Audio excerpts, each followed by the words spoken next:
On this episode of the Hanford Insider, we'll check in with Amelia Carpenter and Faith Faria from Golden Positivity. Rob will give you a look at some of this week's community events, and I'll be back with your sports report. This is the Hanford Insider for Monday, March 16th.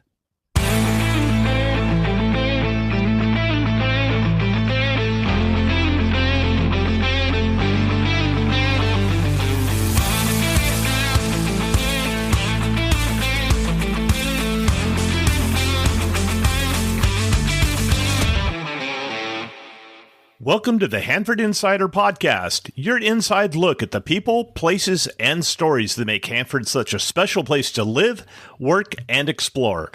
I'm your host, Rob Bentley. From downtown happenings to local history and community voices, we're bringing you the best of Hanford straight from the insiders. So let's get started. In community news this week, the Hanford City Council will meet this Tuesday, March 17th.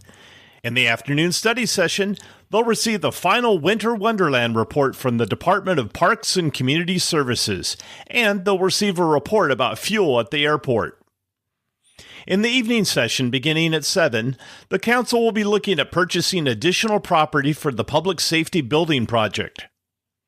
They'll also be considering some employee agreements, and they'll be looking at some mid-year financial reports. For a full agenda, visit the City of Hanford website at hanford.city.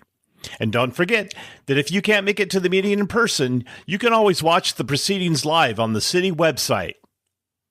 Another chance you have is the next Hanford Council Connect. That'll be held on Tuesday, March 25th at 5:30 p.m. in the Hanford Mall Food Court with Mayor Mark Kyrus and City Manager Chris Tavares. This is your chance to talk with them one-on-one and get your questions answered. Now let's take a look at this week's community calendar. The Hanford Mall Spring Carnival runs through March 29th. The Carnegie Museum of Kings County's 2026 exhibition, Building Kings County, is open Fridays, Saturdays, and Sundays from 1 to 5. Learn more at carnegiemuseumofkingscounty.org. The Kings Players production of The Vultures is now playing. For more information, visit kingsplayers.org. Sierra Pacific will be hosting the final regular season competition of the South Valley Winter Arts Pageantry on Saturday, March 21st. The Hanford Rotary Sunset Stakeout Dinner is this Saturday, March 21st at the Hanford Fraternal Hall. The Hanford Fraternal Hall Car Show is coming up on Saturday, March 28th. And also on the 28th is the Hanford West High School Great Gatsby Fundraiser Dinner at the Square 8's Hall. If you have an event coming up, large or small, and you'd like some help getting the word out, let's work together. Send your information to hanfordinsider@gmail.com. Be sure to subscribe to my weekly newsletter to get a complete calendar of events. It's the most comprehensive community calendar available.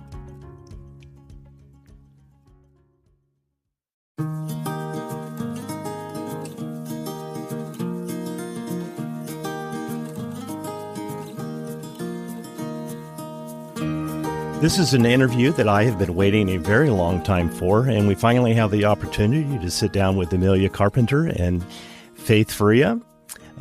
Welcome to the show. Thank you for having us. Thank you. We are here to talk about Golden Positivity. It's been a movement that's going on for several years, but it had a very special story behind it. Amelia, can you share with us a little bit about Emily's story and how Golden Positivity came to be? Yeah, so Golden Positivity was founded by my daughter, Emily. In 2023, she was diagnosed with cancer, and it was always something that she wanted to do was give back. And so she created Golden Positivity as a way to really focus on the teens going through cancer treatment. And so she decided to create these personalized positive package for the teens and deliver them to the hospital, to bring a little bit of light and some hope and some support to them. And that she did. She was very involved in high school, very well loved. And having gone through the cancer treatments and everything, she had several relapses. And in 2025, she had just recently completed the Miss Kings County pageant. It was named Miss Kings County and passed away tragically shortly thereafter. But we're so happy that the movement is continuing on. And you have a very special fundraiser coming up, but we'll get to that in just a minute. But I want to talk about what's happening now with Golden Positivity. I know you've had some really great interactions with the cancer patients at Valley Children's Hospital.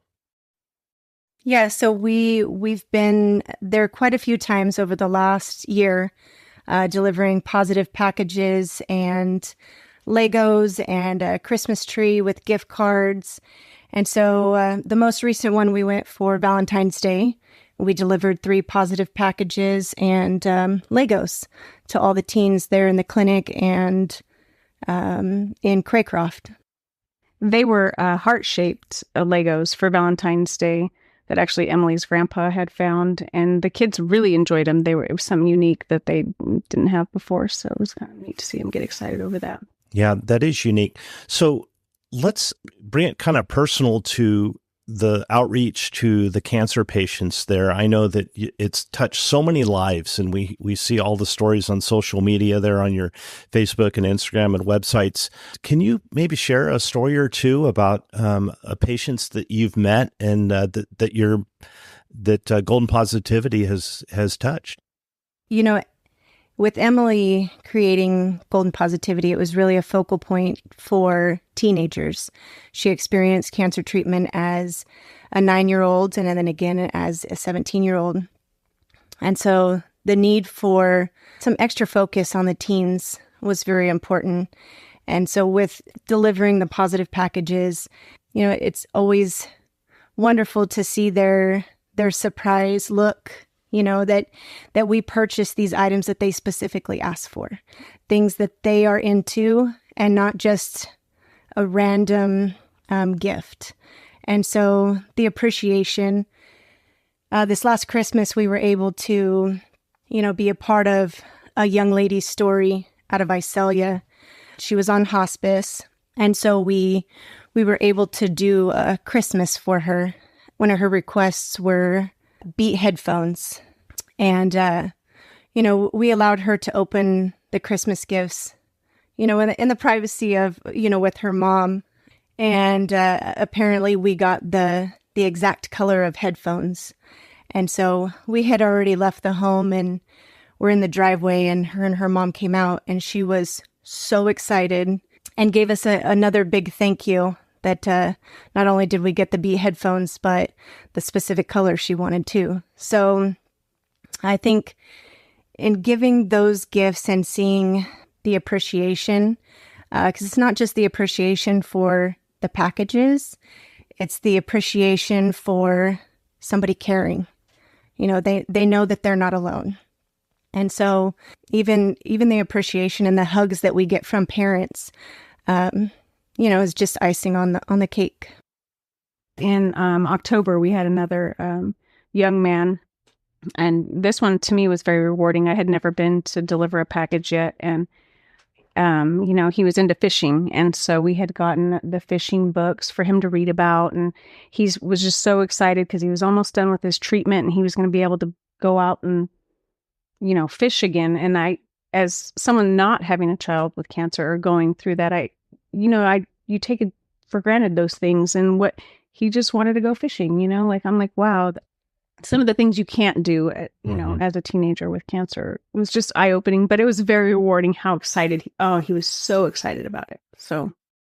And you don't do this work alone. You actually have people that work with the nonprofit. Can you maybe tell us some people that participate in it and their roles and how they help support this?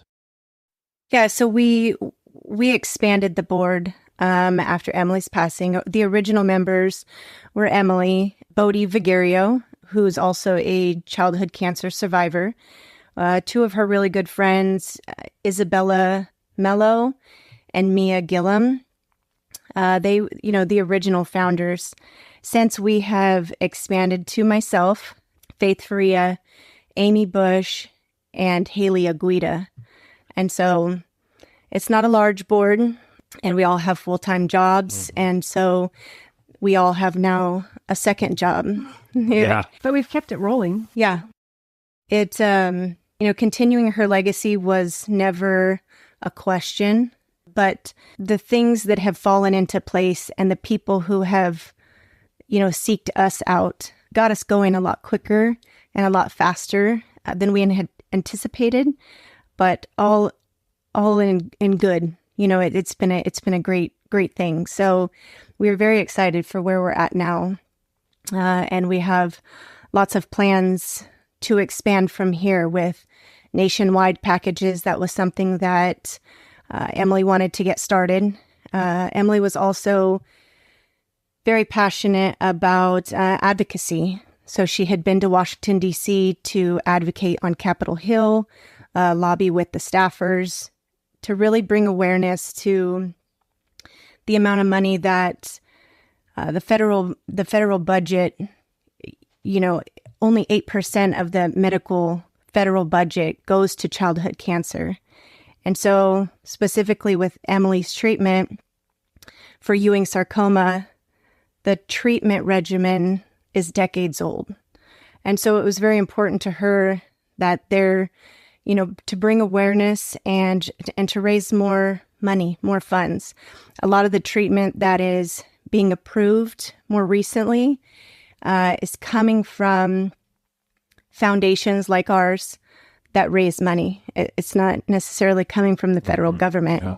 And so, with the generosity that we've seen from the community thus far, we're very hopeful that we can continue, Emily's dream and really bring some funds to cancer research, childhood cancer research.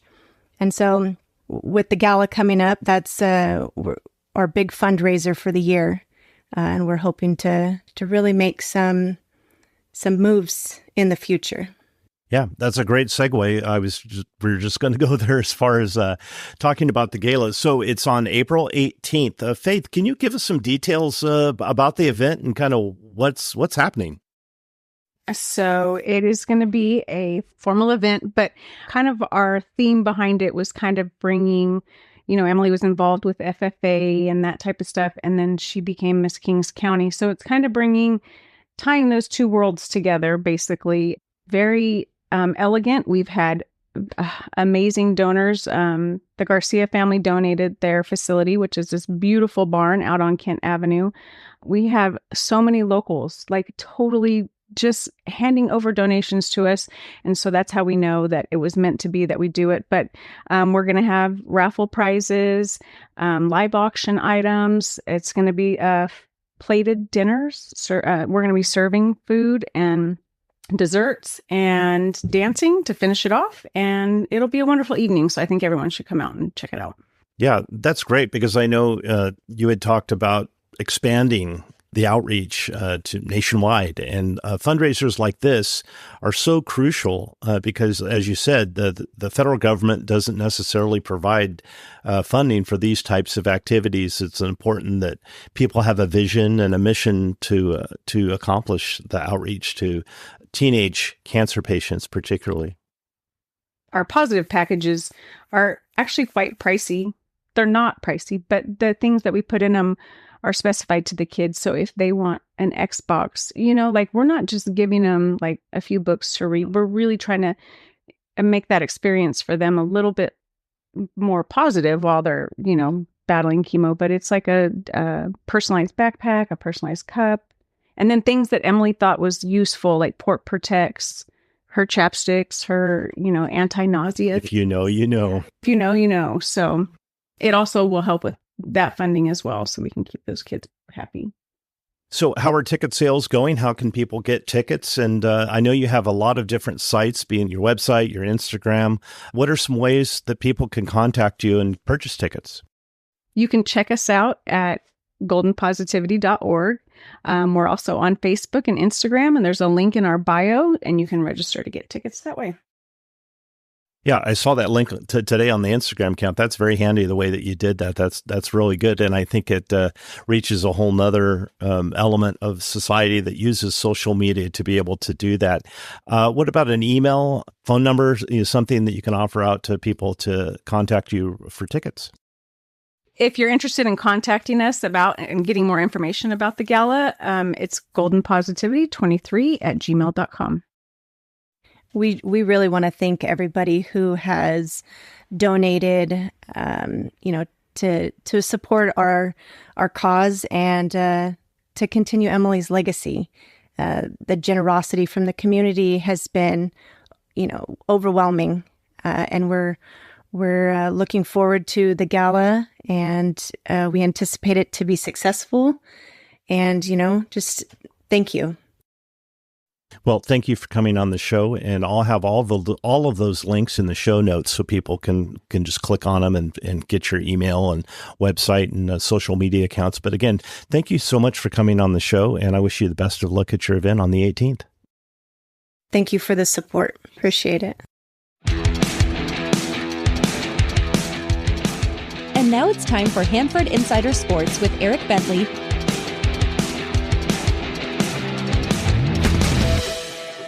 For the first time since 2018, when they took home a D5 state title, the Sierra Pacific girls basketball team are state champions again, this time in Division II after taking down St. Joseph at the Golden One Center in Sacramento on Saturday.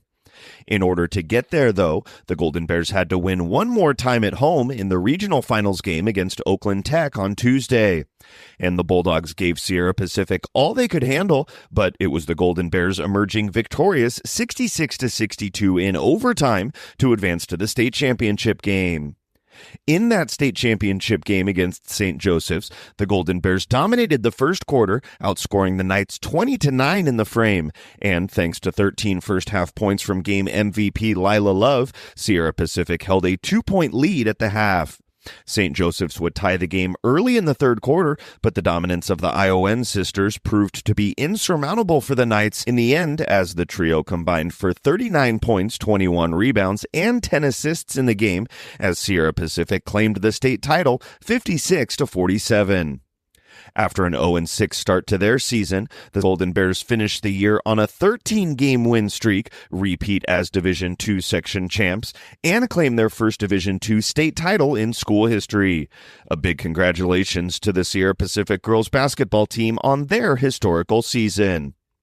Out to softball now, where 7-2 overall Hanford West continued their strong start to the season, going 3-1 in their 4 games last week. The Huskies started out by taking down Mission Oak in run rule fashion on Tuesday, then saw tournament action for the first time this year, shutting out Liberty and Chowchilla, but falling in a close one 7-6 to Oakdale. The Sierra Pacific softball team picked up their first win of the season last week, a 10-0 run rule victory over Dos Palos, before being on the receiving end of a 10-0 run rule game with Dinuba to fall to 1-4 on the year. And the Hanford High softball team went 2-2 in their 4 games last week, taking down Justin Garza and Encino, but being shut out by Hollister and Clovis West, as the Bullpups now sit at 4-6 overall on the year. In baseball action, the Sierra Pacific baseball team also filled the win column for the first time this season, not once, but 3 times last week, as the Golden Bears offense came to life, scoring 8 or more runs in the 3 victories over Mount Whitney, CVC, and Liberty to improve to 3-5 overall on the season. The Hanford High baseball team fell to Clovis North and Clovis West in their 2 matchups last week and now sit at 2-4 overall. And the Hanford West baseball team also went 0-2 last week, suffering defeats to Menachie and Reedley to fall to 3-4 on the year. As always, if you have a score report or a team update for any team in any sport at any level, you can let us know by emailing hanfordinsider@gmail.com.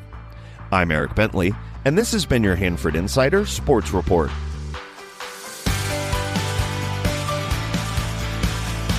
Well, that's all the time we have for this week's show. If you enjoyed this podcast and you'd like to show your support, you can go to buymeacoffee.com/Hanford Insider to make a donation. If you'd like to join the Hanford Insider email list, stop by my website at hanfordinsider.com to sign up for updates. You'll also get an exclusive copy of my newsletter in your inbox each week. I also need your help getting the word out about the show by liking and sharing on social media, or like most people, just telling a friend. For more information about the show, you can find this podcast on Facebook, Instagram, Threads, X, and YouTube at Hanford Insider. If you have a show idea, be sure to email me at hanfordinsider@gmail.com. Thanks for listening. Have a great week.